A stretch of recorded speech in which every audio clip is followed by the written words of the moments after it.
Salut à tous, aujourd'hui on se retrouve dans le troisième épisode de cette série sur la domotique et aujourd'hui on va voir la réalisation d'un objet phare des kits domotiques, le détecteur de mouvement. Ils sont utilisés dans beaucoup d'espaces publics et ils sont très pratiques car ils permettent bon nombre d'automatisation. Donc je me suis dit pourquoi pas en réaliser un sur batterie pour compléter mon kit domotique. Donc c'est parti, attaquons le projet. Pour réaliser notre détecteur, on va se servir de la technologie PR pour Passive Infrared. C'est une technologie assez utilisée dans les détecteurs de présence du marché. On va utiliser dans ce projet le capteur PR HC-SR501, un capteur pas cher et compatible avec les USB et Home Assistant. Ce capteur compact détecte les variations de chaleur émises par les objets en mouvement dans son champ de vision. Le capteur possède deux potentiomètres. Le premier sert à faire varier la portée de détection du capteur et le deuxième sert à faire varier la durée d'activation du capteur. Il possède trois broches, un VCC, une masse et une data. On va l'associer avec les autres composants qui sont quasiment les mêmes que j'ai utilisés pour la réalisation du Fingerbot. Donc un conseil, allez voir cette vidéo si vous voulez en savoir plus. Donc l'affiche elle doit être là ou là, je sais pas.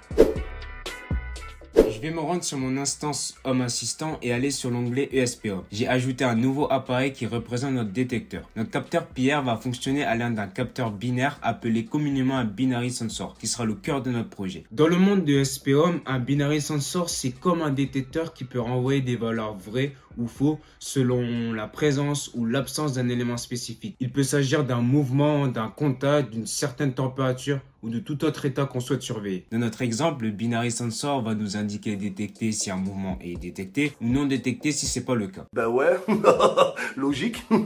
La configuration du capteur va être très simple. La première étape consiste à indiquer le type de broche qu'on va utiliser. Dans notre cas, ce sont des GPIO, un choix qu'on va utiliser fréquemment quand on travaille avec des Wemos. La deuxième étape, elle va consister à fournir la broche sur laquelle on a soudé le pin data du capteur sur le Wemos. Donc dans mon cas, j'ai utilisé le pin D4 qui correspond au GPIO2. Enfin, la troisième et dernière étape consiste à donner un nom, une classe au capteur. Dans notre cas, j'ai mis la classe Motion pour indiquer clairement que ce capteur est dédié à la détection de mouvement. Une fois ces étapes terminées, on sauvegarde, on valide et on envoie le code au Wemos.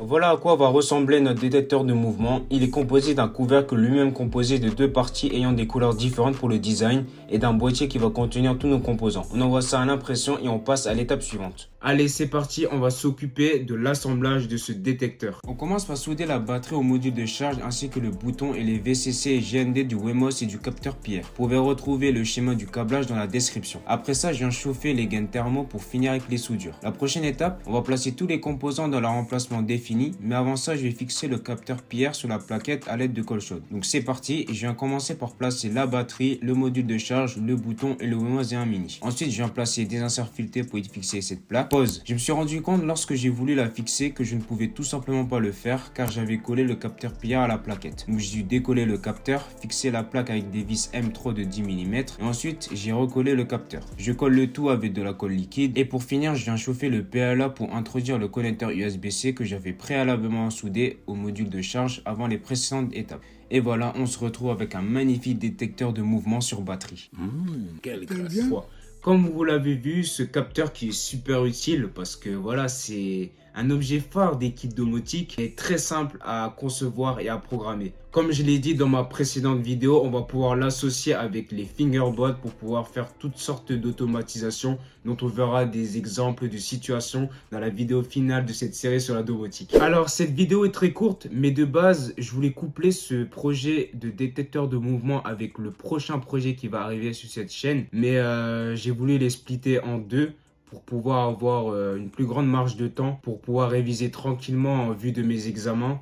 Et comme ça aussi, ça me permet de sortir des vidéos régulièrement. Malgré ça, j'espère que la vidéo vous aura plu. Vous pourrez retrouver tous les fichiers utiles à la réalisation de ce projet dans la description. Donc, merci d'avoir regardé cette vidéo. N'hésitez pas à vous abonner, à activer les cloches pour ne pas manquer les prochains projets de cette série sur la domotique, d'aller checker mon Instagram, de lâcher un like, de mettre en commentaire des projets que vous voulez voir dans cette chaîne. Donc n'hésitez pas et on se retrouve bientôt pour les prochains projets de ce kit connecté de l'Ultimo des Babatech. Je sais même plus qu'est-ce que je dis. Vas-y, allez, salut!